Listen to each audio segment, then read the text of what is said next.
Sorry. Yeah. Yeah, my mistake. Mess up something. I'll try this again. So while Canada's healthcare system may provide many individuals with many benefits, there is no doubt that in the end it has problems. Wait times, quality of patient care, efficiency, all these things continue to plague the system. Provincial efforts have led the way in achieving core aspects of national system and have led to partnership between federal level and the provincial level. If you have the opportunity to lead a government, how will the government make changes, if any, to the healthcare system as we know it, and where do you envision the system to be when your term ends? Teddy has the floor. Well, as you know, we are fully committed to universal coverage of prescription drugs. We also believe that there does need to be a continued and strengthened focus on mental health. We are going to fully implement the United Nations Convention on the Rights of Persons with Disabilities and create a Persons with Disabilities Act. Now, I speak as a person who myself has a form of a disability. I have Asperger's, a form of autism.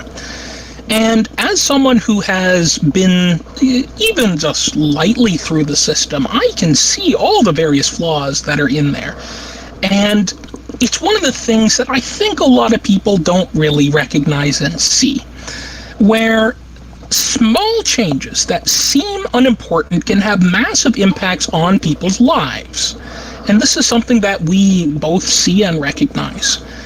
And you end up in situations where, for example, having a farm, well, just a little example from my own personal life, of having a pharmacy that is closed on Sundays can completely throw your life into chaos, because many provincial disability support programs will only pay for your medicine if you can actually end the dosage, which means that if your prescription ends on a Saturday, you're not supposed to pick up your new prescription until Sunday.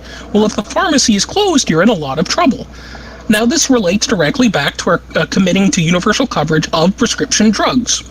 And this will solve this one particular problem, but we have so many other problems that pop up. For example, when it comes to social support, and yes, I do realize this is a provincial realm of responsibility, it's simply an example. There is a lot of focus on certain numbers of, for example, how much people will get every month. But what seems to be ignored is that certain large costs, like rent, will eat up a good portion of that. So when you're increasing, for example, someone's social support by $100 from, let's say you're at $1,100, which is the current standard ODSP rate, you raise that by $100. You're not really increasing this person's, the amount of money that they actually have to spend by 10%. You might be increasing it by a third or even half once you get all of these other bills that are immovable out of the way.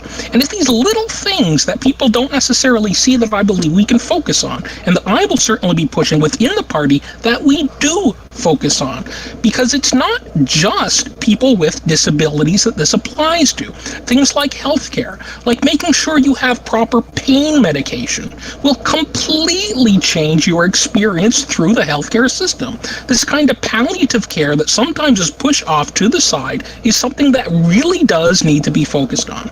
And I believe with the right effort, with the right people in the right places, we can take that focus and do those quote-unquote little things that have these massive impacts on our system. And that is something that I personally will be fighting for.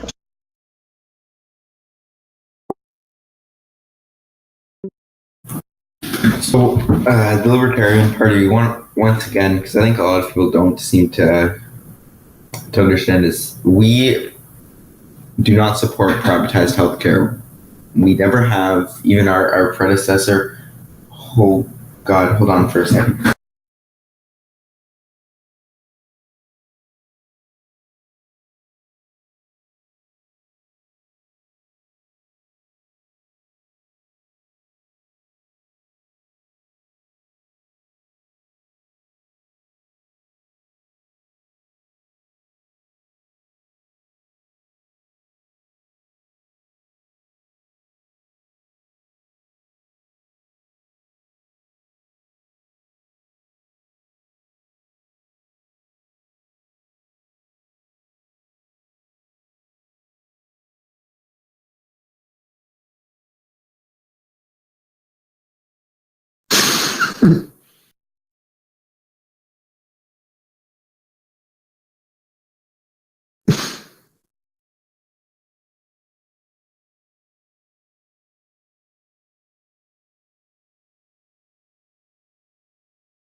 I'm incredibly sorry for that.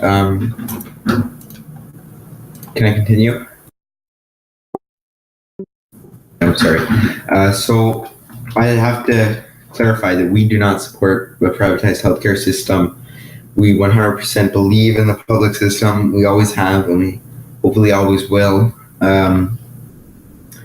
We also don't support a two-tiered healthcare system. And I think there's a lot of misconceptions about our party's platform, but I just wanted to clarify it right now.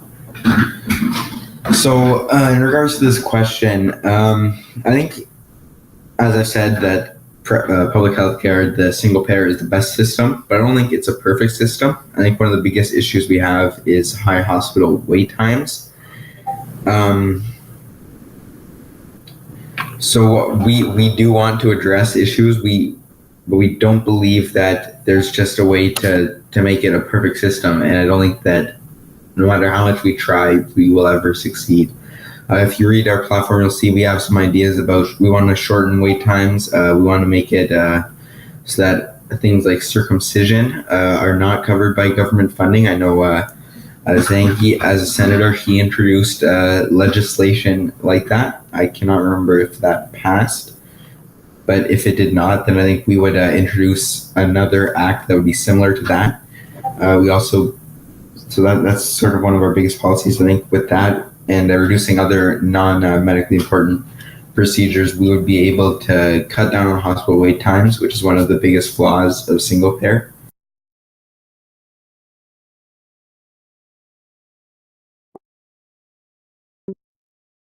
Yeah. I believe I'm next. So the Liberal Party has a plan set up for how we want to deal with our healthcare system. We want to improve it. So first, by establishing a comprehensive and public pharmacare program, getting prescription drugs to help with your problems is costly, and we want to implement a program to help alleviate that for people who require prescriptions to help with their health problems and health issues. Additionally, we want to focus on mental health. Mental health is a serious problem, and it needs to be tackled properly. And so we want to incorporate mental health considerations into our health policy and into our criminal justice as well. And we want to create broader education on mental health concerns and get people aware that this is a legitimate issue and a legitimate health problem to many people, many Canadians. And so we want to make our health system to be able to adapt and to help these Canadians. We also want to make our wait times lower by kind of ending the medical brain drain, I guess would be to say, by having encouraging more Canadians to study medicine and to go into medicine, and also to ensure that there is incentive to practice medicine here in Canada instead of going down to the south, to the States, or to any other country to practice medicine. And so by allowing and by incentivizing more people to practice medicine in Canada, we would be able to reduce wait times. But we also want to ensure that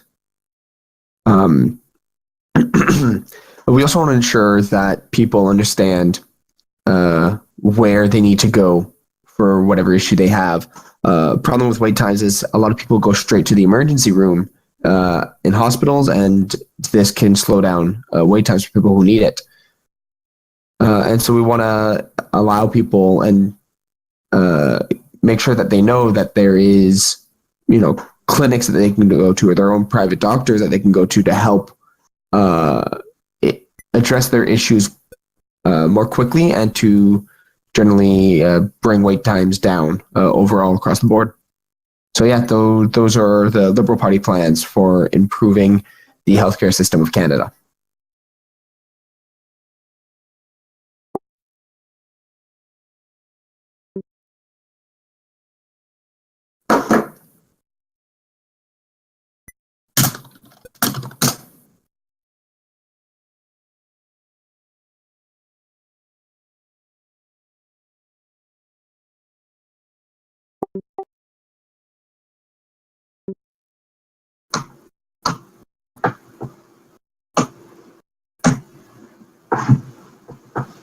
So the Radical Party will work towards a truly universal healthcare program that covers everyone, from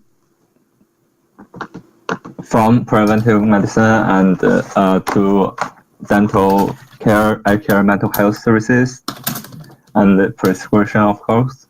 So the first step we'll do is to start with the outrageous price of prescription drugs by working with provinces to collectively negotiating better price for Canadians. So as the end of term, I would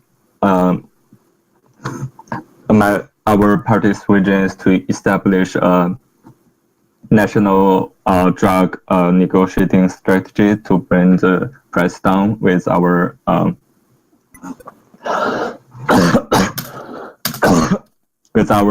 bigger than our base for the program. And of course, we will start to look forward to cover important care like dental care and eye care, especially for children and students, where eye care is very important to ensure they can reach their full potential through education. Of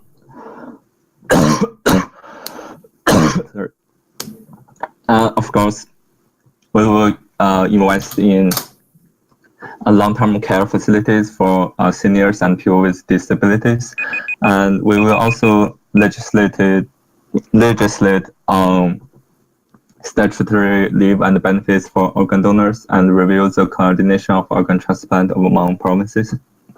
And we look forward to increase the donor participation in our healthcare system, potentially through the Canada Revenue Agency, so people have an easier time to declare their interest in being a donor.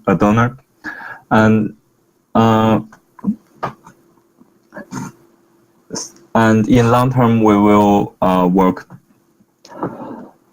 towards reducing other fees for the healthcare system. The priority is the ambulance, the fee for ambulance and other emergencies services, which can be devastating to many families to get a very high bill if their loved ones had an accident in remote areas.